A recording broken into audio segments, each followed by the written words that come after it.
Assalamualaikum warahmatullahi wabarakatuh. Salam sejahtera untuk kita semua. Perkenalkan, nama saya Yurahmi Asifa Putri SPD, Guru SD Negeri 1 Lamahala.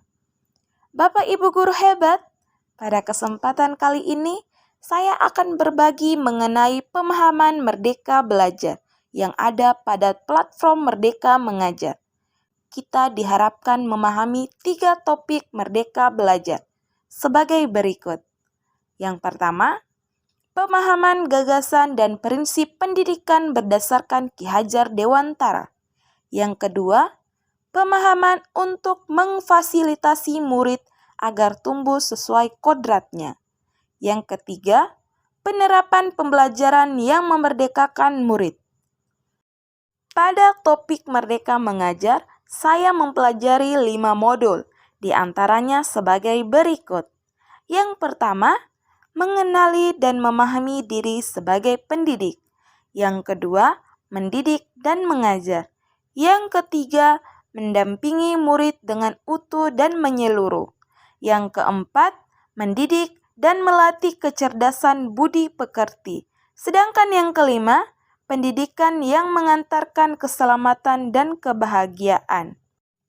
Untuk lebih jelasnya dalam memahami modul tersebut, akan saya bahas satu persatu. Pada modul pertama, yaitu mengenali dan memahami diri sebagai pendidik. Beberapa hal yang perlu kita pahami sebagai pendidik adalah sebagai berikut. Yang pertama, mengapa kita memilih sebagai pendidik?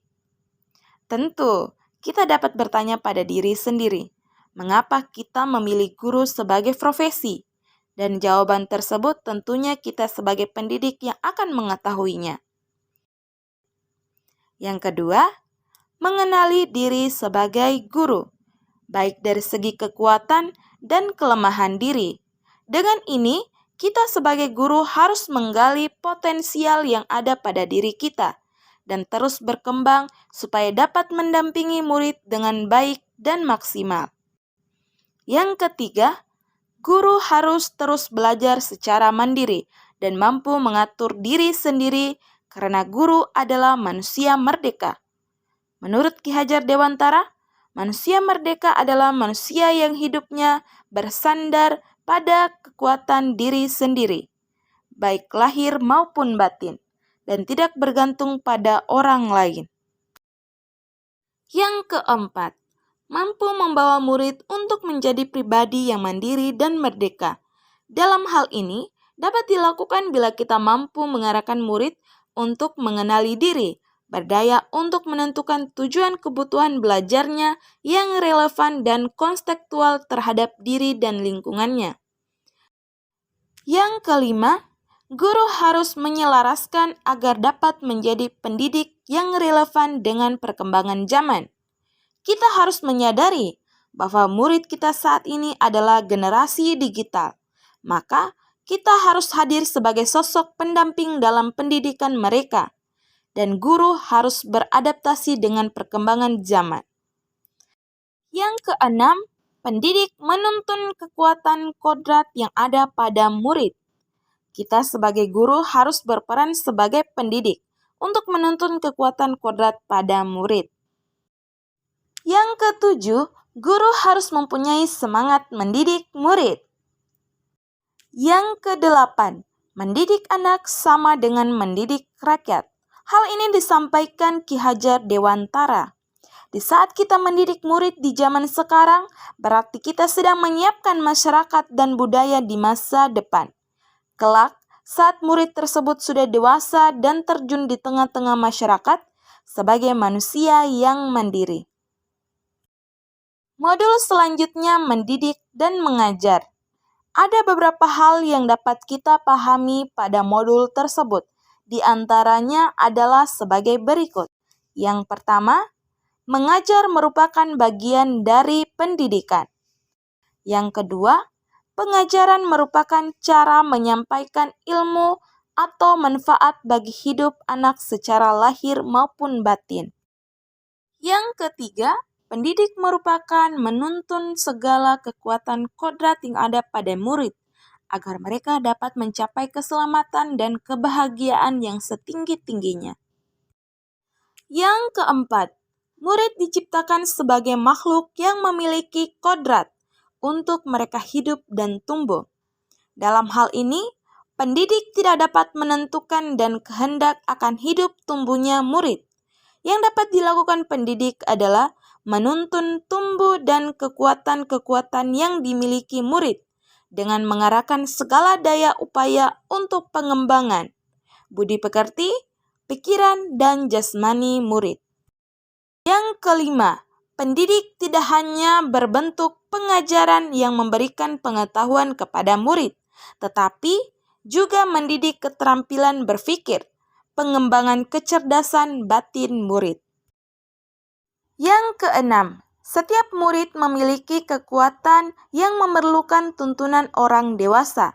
Dalam hal ini, menuntun potensi murid bertujuan agar murid makin baik adabnya, agar mendapatkan kecerdasan yang luas. Yang ketujuh, hilangkan dan tinggalkan sistem pendidikan perintah dan sanksi yang diwariskan oleh metode pengajaran kolonial Belanda. Hal ini mungkin masih terjadi pada pendidikan saat ini. Murid mendapatkan kekerasan berupa hukuman dan sanksi berat ketika belum mengerjakan perintah dari guru. Contoh lainnya adalah sistem pendidikan yang berorientasi pada kecakapan kognitif. Misalnya, kecakapan murid diukur dari hasil ujian sumatif. Akibatnya, murid berusaha keras melatih kecakapan dengan mengerjakan kisi-kisi soal ujian, hingga mendapatkan penghargaan dari sekolah. Hal ini mengurangi kecakapan emosional sosial murid terabaikan. Yang kedelapan, sistem Among yang digagas oleh Ki Hajar Dewantara dengan slogannya Ingarso Suntolodo, Ingmadyo Mangun Karso, Tuturi Handayani. Yang kesembilan, manusia yang merdeka yaitu manusia yang dapat memerintah dan menguasai dirinya atau mandiri. Yang kesepuluh, membuat tujuan belajar dan merencanakan pembelajaran sesuai kebutuhan murid, baik lahir maupun batin. Modul selanjutnya adalah mendampingi murid dengan utuh dan menyeluruh. Mengutip dari disampaikan oleh Ki Hajar Dewantara bahwa segala perubahan yang terjadi pada murid dihubungkan dengan kodrat keadaan, baik alam maupun zaman. Maka, pendidikan yang melibatkan murid harus disesuaikan dengan kodrat keadaan, di mana kodrat keadaan dibagi menjadi dua hal, yaitu kodrat alam dan kodrat zaman. Hubungan kodrat keadaan dalam pendidikan dapat dipahami sebagai berikut. Yang pertama, kodrat alam yang berkaitan dengan sifat dan bentuk lingkungan mereka berada. Misalkan, murid yang tinggal di perdesaan, maka dalam mendidik disesuaikan dengan kodrat alamnya. Yang kedua, kodrat zaman adalah bagian dari pendidikan murid yang berhubungan dengan isi dan irama pendidikan yang bergerak dinamis sesuai dengan perkembangan zaman. Contohnya, murid zaman sekarang yang berada pada pendidikan abad ke-21. Dengan demikian, kita harus menyelaraskan pendidikan berdasarkan kodrat tersebut. Dengan demikian, bekali diri kita dengan teknologi pada abad ke-21 supaya kita mampu mendampingi murid.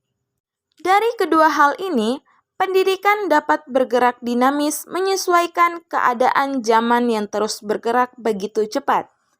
Guru dapat merancang pembelajaran yang berkelanjutan, terbuka, dan berdasarkan budaya 3 asas yang dinamakan trikon: kontinu, konvergen, dan konsentris. Penjelasan asas trikon ini sebagai berikut. Pertama, kontinu.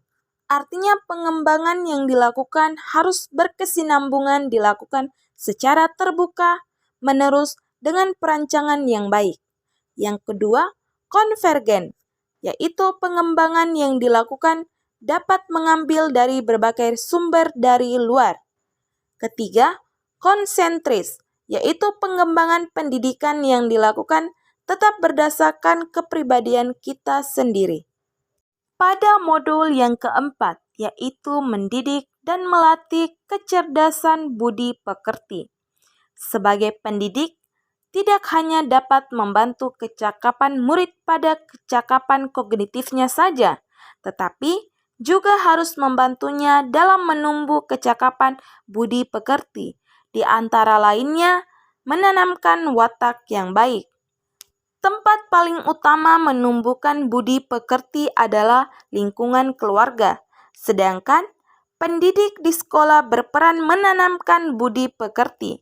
Maka dibutuhkan komunikasi orang tua dan pendidik agar dapat menerumuskan bentuk pendidikan budi pekerti yang baik.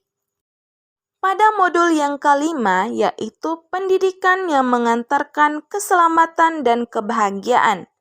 Pada modul yang kelima ini, kita dapat memahami fungsi pendidikan yang mengantarkan murid agar siap hidup dan memberikan kepercayaan kepada murid bahwa di masa depan mereka akan mampu mengisi zamannya demi mencapai keselamatan dan kebahagiaan. Dari pemahaman kelima modul tersebut, dapat kita simpulkan bahwa seorang pendidik dalam melakukan kegiatan pendidikan di sekolah pada kurikulum merdeka dapat menerapkan gagasan dan prinsip berdasarkan pemikiran Ki Hajar Dewantara dengan memfasilitasi murid agar tumbuh sesuai dengan kodratnya dan menerapkan pembelajaran yang memerdekakan murid. Terima kasih Bapak Ibu guru hebat yang telah menyimak paparan pemahaman dari topik Merdeka Belajar pada video ini. Selanjutnya, mohon kesediaannya untuk mengisi umpan balik pada link yang saya sertakan pada deskripsi video. Tetap semangat untuk kita semua. Salam Merdeka Belajar. Wassalamualaikum warahmatullahi wabarakatuh.